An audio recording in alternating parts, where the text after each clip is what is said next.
Estas y otras situaciones irregulares en las que la justicia quedaba muy mal parada no podían justificarse ni siquiera conociendo los benignas que han sido siempre las resoluciones tendientes a castigar a los clubes de fútbol ante diferentes delitos cometidos por sus propios dirigentes. Esto da prueba de una nueva demostración de los irritantes privilegios que han permitido convertir al fútbol en pasaporte al delito, porque parecería que esa legalización fuera exigible solamente cuando no se tratara de alguna entidad futbolística. La dirigencia del fútbol se ha convertido con los años en el trampolín hacia la política nacional.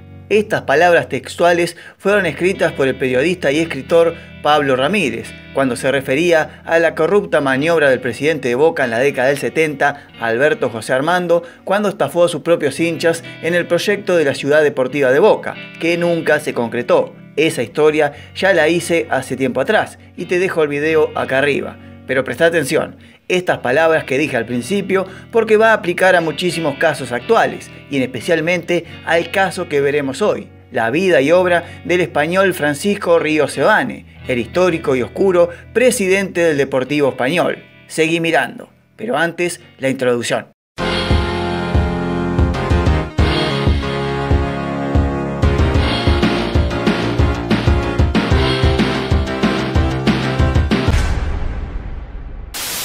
Francisco Ríos Seoane nació en Ordes, un pueblo español de La Coruña, en 1934, bajo una infancia muy pobre, con muchas necesidades y en plena década del 40, cuando el franquismo en España estaba dando pasos en falso de la economía mundial que hizo vivir los peores años de su interminable gobierno. Bajo el seudónimo de los años del hambre, la familia Ríos Seoane bordeaba la pobreza extrema. Son años de extrema escasez en España, falta de comida, falta de combustibles, el nulo reparto de los productos básicos para la población y una casi aniquilación de la agricultura, luego de la Guerra Civil Española y la Segunda Guerra Mundial. España en los años posguerra mundial sufrió un duro revés, como lo fue el aislamiento que le impusieron países como Francia, Gran Bretaña o los Estados Unidos, por tener aún, y luego del final del fascismo y el nazismo de la guerra, un gobierno totalitario como lo era el franquismo de Franco. Y adivinen qué país sudamericano apoyó la postura de la España franquista. Sí, la Argentina de Perón. Cuando Evita viajó a Europa en 1947,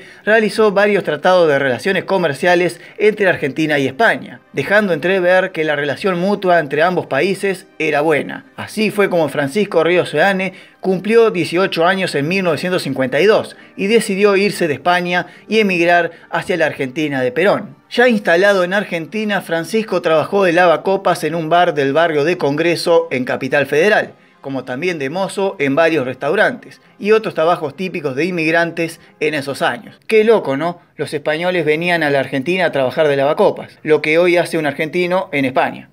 Pero el gallego, como le decían, típico del argentino llamarle gallego a todo inmigrante español, aunque este sí era gallego posta porque era de Galicia, el gallego Seoane era muy hábil para los negocios. Para finales de la década del 50 ya tenía un buen pasar y para los años 60 era un promisorio empresario del rubro gastronómico. Lo curioso es que muchos dudaron de su ascenso social repentino y lo llegaron a calificar como el Vito Corleone de Buenos Aires, el padrino del circuito de bares y restaurantes españoles de la capital argentina en la década del 70. Y si nos ponemos a pensar que ese seudónimo proveniente de la película El Padrino lo llegaba a describir al gallego, entonces estamos suponiendo que su ascenso social no fue muy honesto ni legal, por así decirlo. Pero no hay muchos registros de esos. Lo que sí hay datos fehacientes es que Ríos Seoane ya en la década del 70 era un empresario español poderosísimo en la Argentina. Se lo vinculaba con más de 500 emprendimientos del rubro gastronómico, no solo en Buenos Aires, sino también en varias ciudades más de la Argentina y hasta en España. Además, llegó a ser presidente de la cervecería San Carlos, una de las más antiguas del país, y también de la cervecería Bieker, la más antigua de la Argentina. Pero en esa década del 70, Ríos Seoane comenzó a incursionar en otro ámbito completamente ajeno al gastronómico. Y sí, el fútbol. Así, Ríos Seoane comenzó a meterse de a poco en las políticas como dirigente del Club Deportivo Español. Te cuento.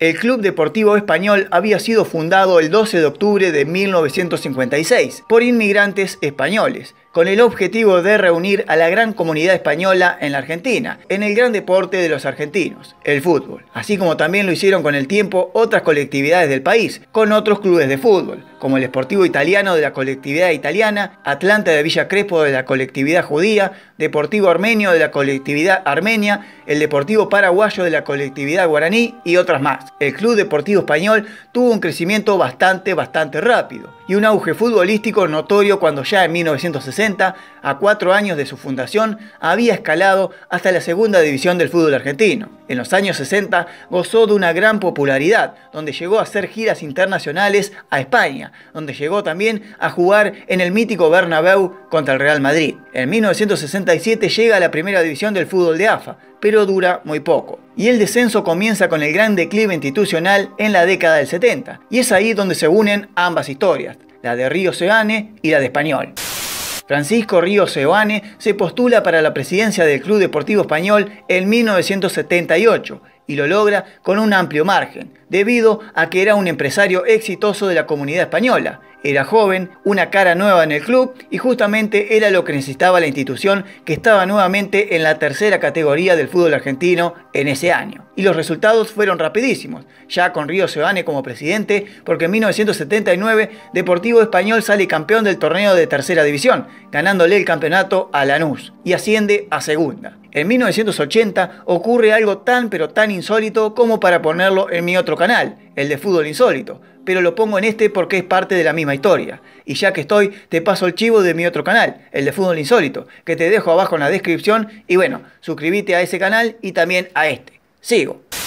En 1980, Río Seoane produce un batacazo mediático total, cuando ofrece al club Argentino Juniors la suma de $8 millones por el pase de Diego Armando Maradona. Increíble, un equipo del ascenso se quería llevar al Diego, incluso pasando por arriba de la oferta del mismísimo Barcelona, que lo había señado al 10 hasta mediados de 1982. La idea de Río Seoane era la de todos los dirigentes argentinos, que Maradona no se vaya del país todavía, era patrimonio nacional y había que hacer todo lo posible para que se quede jugando en el fútbol argentino. Pero ningún club en la Argentina tenía la moneda suficiente para pagarle a Argentino Juniors por el pase de Maradona. Ninguno, a excepción del excéntrico Deportivo Español, de Río Seoane, que primero a River y a Boca con la contratación de Maradona. Pero realmente, ¿el Diego iba a jugar en el ascenso? No. La idea de Río Seoane era que Diego firmara para el Deportivo Español, pero vaya a préstamo a River o a Independiente, que jugara el torneo de primera división de la AFA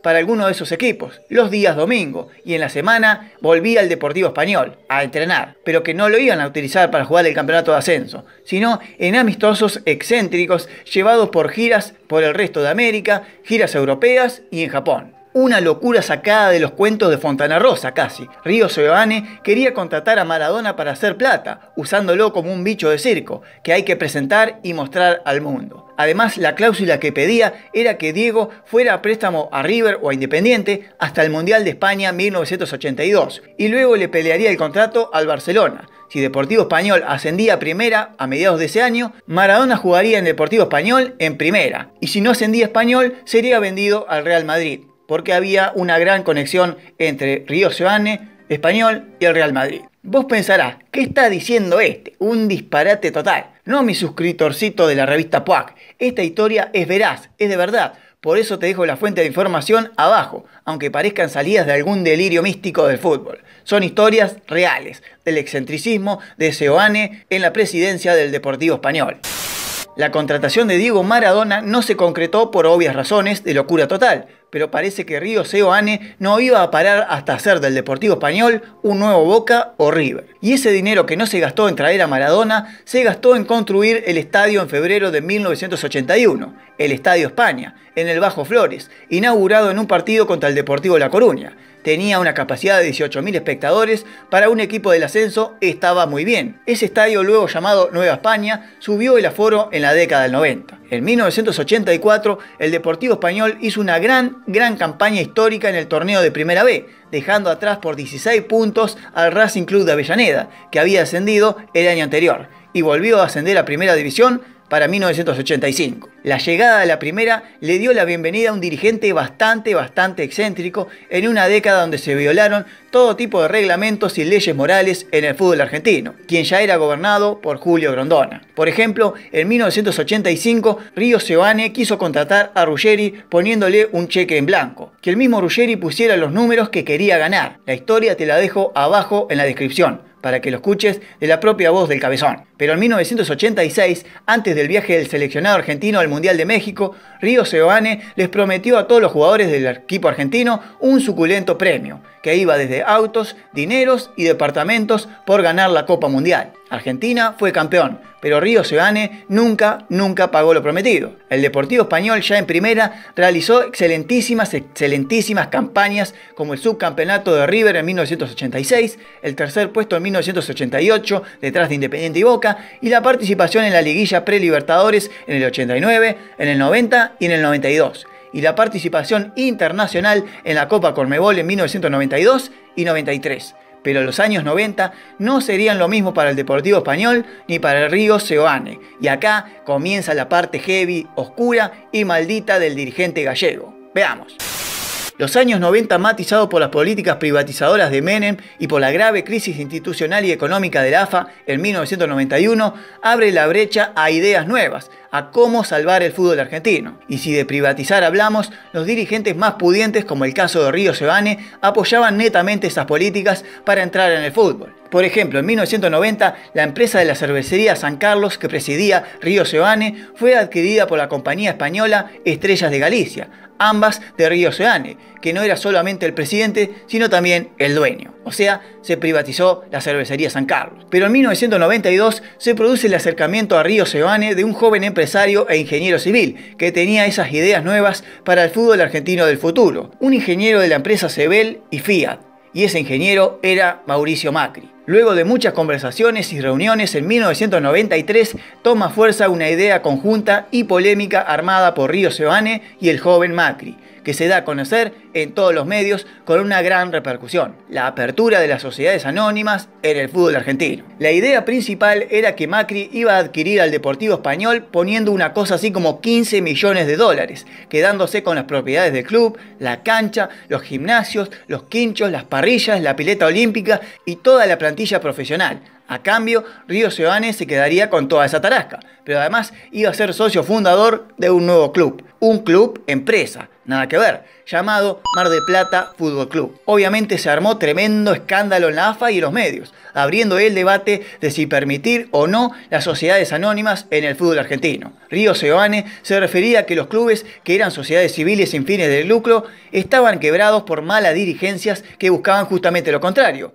ganar más plata, cosa que en una organización con fines de lucro no pasaría. La AFA de Grondona vio con buenos ojos esta nueva idea y para mediados de 1993, y antes de hacer pacto con torneos y competencias, cambiaron los estatutos de la AFA para permitir las sociedades anónimas en el fútbol argentino. Y ahora sí, la idea de Seoane Macri tendría luz verde, pero claro, había un par de problemones que Río Seoane no tenía en cuenta, y si quería vender al Club Deportivo Español, al primero que tenés que consultar es al socio del club. El Deportivo Español, a pesar de las turbulencias del mandato de Río Seoane, había encontrado su mejor época y su mejor cara con este dirigente, y en los años 80 llegó a tener más de 25.000 socios activos. Impresionante para un equipo chico, pero en la década del 90 y con la rápida caída del club a nivel deportivo, ese número fue bajando considerablemente. Aprobado el estatuto de la AFA, seguía el siguiente paso: conseguir el apoyo de los socios, y acá no hubo luz verde, hubo luz roja.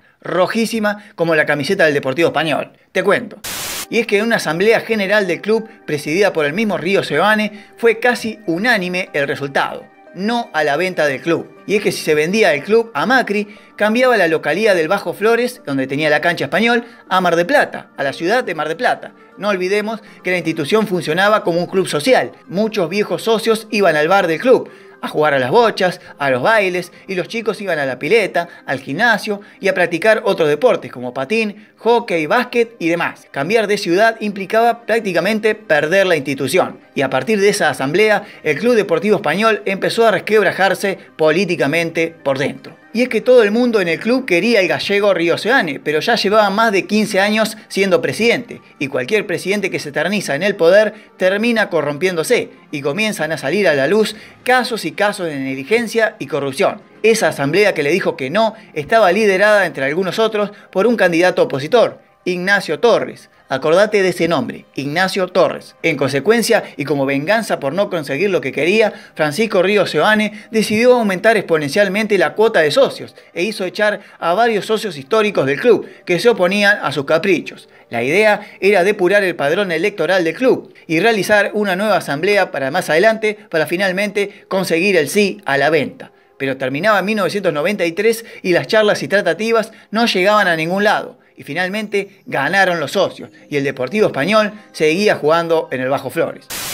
Pero Río Seoane tenía otros planes más para el club. En 1994 comenzaron las negociaciones de una nueva idea para el club, fusionarlo con otras dos entidades de la colectividad española en Argentina, el Club de la Sociedad Española de Buenos Aires y el Hospital Español de Buenos Aires, para formar y crear así una nueva entidad llamada la Unión Española. Pero en julio de ese 1994, y cuando se armó tremendo quilombo por cuando Río Seoane echó a Catalano, el histórico arquero que había jugado más de 300 partidos consecutivos, haciendo hasta hoy en día un récord insuperable en el fútbol argentino, las páginas del Deportivo Español se tiñeron de sangre. El 1 de julio, en una reunión de la comisión directiva del Deportivo Español, hubo un gran escándalo. Y es que Río Seoane, mediante el apoyo de los socios, que era cada vez menos, quiso expulsar del club a un dirigente opositor, a Ignacio Torres, a ese nombre que te dije que te recordaras. Torres era un suboficial retirado de la Armada y miembro de la comisión directiva del Deportivo Español desde hacía años. Y unas semanas antes había denunciado mediante la Inspección General de Justicia al presidente Río Seoane por fraude fiscal que incluía al Club Deportivo Español y al Hospital también Español, ambos presididos por el gallego, y de que no seguir las leyes fiscales derivaría en la intervención del club por parte del Estado. La inspección no encontró nada para culpar a Río Seoane y la denuncia quedó archivada. Pero ese 1 de julio del 94, en la reunión de los dirigentes antes dicha, muchos socios del lado opositor de Río Seoane lo trataron de fascista, de dictador, que se creía dueño del club y de todo. Entre lo que entre grito y grito, muchos testigos aseguran haber escuchado que Río Seoane amenazó a Torres de quemarle el bar, que tenía a unos cuantos metros del estadio del Deportivo Español. Justamente esa amenaza, que había quedado como un grito de una amenaza nada más del griterío de la comisión directiva, se concretó 3 semanas después, cuando en la mañana de ese 20 de julio ingresa al bar de Torres un hombre de tez morena y petizo, que pidió un café y un sándwich a la empleada. Ignacio Torres atendía detrás del mostrador, cuando en un momento a otro el sujeto se le acerca y le lanza una lata de tiner altamente inflamable en el cuerpo de Torres. Acto seguido, encendió un fósforo y se lo tiró. Envuelto en llamas, Ignacio Torres corrió para todos lados, pero no pudo zafar del fuego que tenía encima. Su agonía duró 5 largos días, con el casi 60% del cuerpo quemado. Murió el 25 de julio, pero antes pudo describir al atacante. Y se trataba de Roberto Bravo Llanos, un boliviano ex empleado del Deportivo Español y actual, en ese momento, empleado del Hospital Español. La justicia y la policía actuaron con su respectivo tiempo, ¿viste cómo son? Así como que no hay apuro. Y Roberto Bravo Llanos, unas cuantas semanas después, fue detenido por ser el autor material del crimen gracias a la confesión de la misma víctima y el apoyo de algunos testigos de esa mañana trágica. Pero la viuda de Ignacio Torres iba por más. Bravo Llanos era el autor material, pero alguien tenía que haberlo enviado. Había un autor intelectual del asunto que no mostraba la cara. Y entonces, con sus respectivos tiempos de la justicia, y más lentos si se trata de alguien con dinero y poder, la justicia decretó la inmediata detención de Francisco Río Seoane para abril de 1995. El presidente del club es detenido el 21 de abril de 1995, luego de estar 10 días prófugo. Y lo agarraron casi cinematográficamente justo cuando intentaba fugarse del país en una lancha por el Tigre. Y como dirían los Simpson, ¿huiría así un inocente? En los secuestrados que tenía en su poder, encontraron una valija con más de $100.000 y un papel manuscrito donde figuraba el domicilio y el teléfono del doctor Teodoro Álvarez, el abogado defensor de Bravo Llanos. Luego de 3 meses detenido, Francisco Río Seoane pagó la fianza y quedó en libertad. mientras que la defensa de Torres impulsó un juicio político contra los camaristas de la Sala 5 de Apelaciones en lo Criminal y Correccional de la Capital Federal, Carlos Jerome y Mario Filosof, por haber otorgado la libertad al presidente del club, que a pesar de todo tenía una grave denuncia. La defensa de Torres sostenía que había algo más detrás de la libertad de Río Seoane, persona de grandes vinculaciones y de muchísimo dinero, pero ese juicio quedó trunco también. Y esperá, porque lo más increíble fue que en agosto de 1996 la misma Cámara excarceló al único detenido por el crimen de Torres, al boliviano Bravo Llanos, por falta de méritos, y fue puesto en libertad. Y así el crimen del dirigente del Deportivo Español quedaba una vez más sin culpables ni solución, y encima la familia de la víctima sufrió todo tipo de amenazas y tuvo una fuerte custodia durante muchísimo tiempo. Donde también se supo, se silenciaron muchísimos periodistas para que no se hable más del caso. Y del caso no salió más. Pero la debacle de Río Seoane tendría 2 episodios más en el Deportivo Español. En 1996, la Sociedad Anónima La Unión Española, que presidía y había fusionado el club con la Sociedad Española y el Hospital Español, fue acusada de fraude fiscal porque a los empleados del hospital se les pagaba como trabajadores del club y así evitaban pagar algunos impuestos estatales. La misma denuncia que Torres había hecho en 1994. Llegó a buen puerto recién en 1996 y la Unión Española se disolvió, volviendo las 3 entidades a ser las mismas de antes: el club, la sociedad y el hospital. Pero en 1997, y cuando Río Seoane ya no daba para más en el club, se fue luego del escándalo de la Unión Española. Le llegó la peor noticia al Deportivo Español: el pedido de quiebra. Pero lo curioso fue que no fue de parte de los acreedores, ni bancos, ni otra institución financiera, o el mismísimo Estado, sino que el pedido de quiebra vino por parte de otro club, el club Boca Juniors, y más precisamente por parte de su presidente, Mauricio Macri. Te cuento. La relación Río Seoane y Mauricio Macri se habían distanciado un poco luego del fallido intento de la privatización del club español en el 93, pero en diciembre del 95 Mauricio Macri gana las elecciones en Boca y comienza a presidir la entidad Ceneice a partir de 1996. Boca y Deportivo Español tenían grandes amistades, sobre todo por sus presidentes, y es así cuando pactan diferentes tipos de pases futuros de jugadores entre ambos clubes. Y es verídico ver cómo algunos jugadores del Deportivo Español pasaron a Boca en 1996, y Boca luego del Clausura 97 depuró el plantel completamente y le envió 6 jugadores al club gallego. Entre esos jugadores estaban Sandro Guzmán, donde ya hice un video de la historia de él en los primeros videos del canal, que te dejo acá arriba. Pasó la temporada 97-98 y los préstamos impagables que habían hecho Río Seoane, que seguía manejando el club aunque no era presidente, Mauricio Macri y ahora el nuevo presidente del Español, Manuel Rilo, ese préstamo por los jugadores derivó en el pedido de quiebra del club gallego por parte de Boca. Y en 1998, luego del Clausura, que marcó el descenso de la entidad del Deportivo Español, el club finalmente quebró económicamente. El final, bueno, el Deportivo Español la pasó muy mal en esos años, descendiendo más categorías, cambiando de nombre para zafar de los acreedores y hasta perdiendo terrenos que le pertenecían, pero que no podían mantener por parte del gobierno de la ciudad de Buenos Aires, que en el 2007 era gobernado ¿por quién? Por Mauricio Macri. Y de Francisco Río Seoane, ¿qué pasó? Se fue un tiempo a vivir a España, luego del escándalo del Deportivo Español y el descenso, y que lo tenía como foco principal de estafas, coimas a árbitros y jugadores rivales y administración fraudulenta. En el siglo XXI, vuelto a la Argentina, fue varias veces homenajeado por la AFA como dirigente ejemplar e histórico y encontró la muerte en el año 2015, a los 80 años, ya que sufría demencia vascular, trastorno bipolar, diabetes, hipertensión arterial y talasemia menor. Así se termina este video, que me costó bastante hacerlo debido a la poca información que hay en la red y que hay sobre este peculiar dirigente del fútbol argentino, que fue todo un excéntrico y que marcó una época, principalmente en el club que presidió, pero que no se ha escrito mucho debido a quizás los últimos tiempos y cómo terminó el Club Deportivo Español. Likeá, comentá, compartí y suscríbete al canal, porque historias como estas vamos a tener a montones de este año en la revista PAC. Yo me voy a mirar un poco cómo se hace la paella veneciana y vos quédate viendo estos videos. Nos vemos.